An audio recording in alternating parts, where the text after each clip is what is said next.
बोलिए गणेश जी महाराज की जय।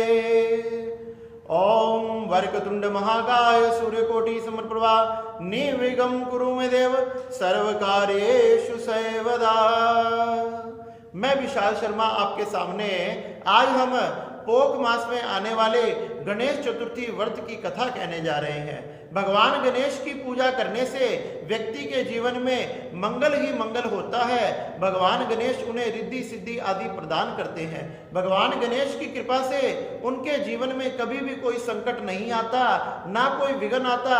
विघ्न हरता संकट हरता भगवान श्री गणेश उनको अनेक प्रकार से प्रसन्नता तथा खुशियां प्रदान करते हैं। इसलिए हमने पोक मास में आने वाले इस कृष्ण चतुर्थी व्रत का जरूर अपने जीवन में धारण करना चाहिए। सुबह प्रातः उठकर स्नान करें, शुद्ध होकर भगवान गणेश के सामने आसन लगाकर बैठें। अपने घर में, मंदिर में, कहीं भी जाकर भगवान गणेश का पूजन करना चाहिए। हमने षोडश उपचार से रोली, मोली, चंदन, अनेक प्रकार के फलों तथा फूलों से, मोदक से, लड्डू से, जनेऊ से, दुर्वाओं से, अनेक प्रकार के वस्तुओं से भगवान गणेश का पूजन करना चाहिए। इससे भगवान गणेश बड़े ही प्रसन्न होते हैं। एक समय की बात है, लंकापति रावण, एक समय लंकापति रावण जब देवताओं को जीतकर वापस पृथ्वी पर लौट रहा था तो उसने क्या देखा कि राजा बाली सुबह बैठकर भगवान की पूजा कर रहे थे। भगवान की पूजा करते हुए राजा बाली को देखा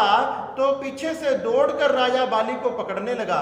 पीछे से जैसे ही राजा बाली को आकर रावण ने पकड़ लिया, जकड़ लिया, तो राजा बाली अपने आप को छुड़वाने लगे। जब रावण ने नहीं छोड़ा तो बाली को क्रोध आ गया और जैसे ही बाली को क्रोध आया तो उसने रावण को अपने बगल में दबा लिया, अपनी काख में दबा लिया, अपने हाथ के नीचे दबा लिया। तब तो रावण कांपने लगा, झटपटाने लगा, कहने लगा बाली मुझे छोड़ दो, मुझे छोड़ दो, मेरे प्राण निकल जाएंगे। लेकिन फिर भी बाली ने ना मानी, उसने उसको ना छोड़ा। इस प्रकार से रावण तड़पने लगा। अब तो इसी प्रकार से अपने हाथ के नीचे दबाए हुए रावण को राजा बलि घसीटता हुआ अपने महलों में ले गया। जब अपने महलों में घसीटता हुआ लेकर गया तो सभी हंसने लगे, सभी वानर हंसने लगे, रावण की दुर्दशा होने लगी। इस प्रकार जब राजा बाली अपने महलों में पहुंचे तो उनका पुत्र सामने अंगद खेल रहा था। कहने लगे पिताजी आज तुम ये क्या लेकर आए हो, ये आपके हाथ के नीचे बगल में कौन है? कहने लगे पुत्र ये तुम्हारे लिए मैं खिलौना लेकर आया हूं, इसे खिलौना समझकर खूब खेलो जितना तुम्हारा मन करे। उसी समय अंगद ने क्या किया, रावण के गले में रस्सी को लपेटा। अब तो रस्सी से कभी इधर कभी उधर उस रावण को पटकने लगा। इतना बल उस अंगद में, जब रावण को इधर उधर पटकने लगा तो रावण का मन बड़ा दुखी हुआ। अब तो उसकी दुर्दशा होने लगी और जब उसकी दुर्दशा हुई, उसकी ये गति हुई तो वह अपने पिता को याद करने लगा। अपने पिता श्री पुलस्त जी का ध्यान करने लगा, ध्यान करने लगा। जब पुलस्त जी का ध्यान किया गया तो पुलस्त जी वहां प्रकट हुए। रावण की इस दशा को देखकर बड़े दुखी हुए कि मेरे पुत्र की आज ये क्या दशा हो रही है।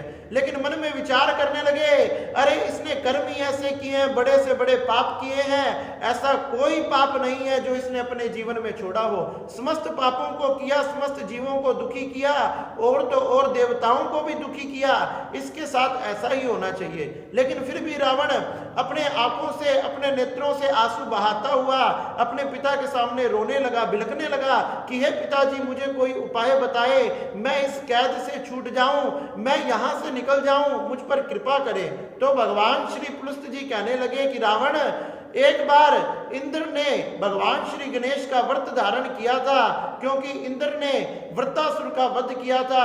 उससे इंद्र को ब्रह्महत्या का पाप लगा था। उस ब्रह्महत्या के पाप से बचने के लिए श्री इंद्र जी ने पोक मास में आने वाली गणेश चतुर्थी व्रत का धारण किया। उसी से उनके सारे अपराध नष्ट हो गए तथा उन्हें पुण्यों की प्राप्ति हुई। इसलिए मैं भी तुम्हें यही कहना चाहता हूं, पोक मास में आने वाली कृष्ण चतुर्थी के दिन तुमने भगवान गणेश की आराधना करनी चाहिए, पूजा करनी चाहिए, उनके व्रत को धारण करना चाहिए। वही तुम्हारे सारे विघ्नों को, संकटों का हरण करेंगे और तुम्हारे जीवन में मंगल करेंगे। इस प्रकार अपने पुत्र को व्रत का उपदेश देकर पुलस्त जी वहां से अंतर ध्यान हो गए। और जैसे ही अंतर ध्यान हो गए, अब तो रावण विचार करने लगा कि वो चतुर्थी कब आएगी।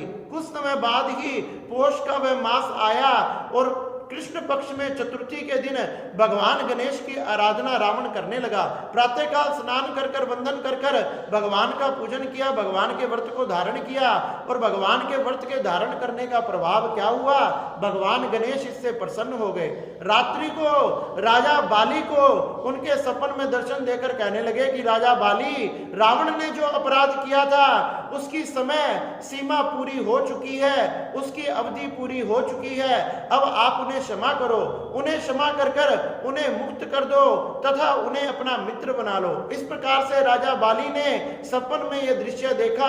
सुबह उठकर भगवान गणेश को नमन किया, प्रणाम किया तथा रावण को कैद खाने से मुक्त कर दिया, रावण को अपना मित्र बना लिया और रावण भी भगवान गणेश को प्रणाम करते हुए, नमन करते हुए अपने महलों में चला गया।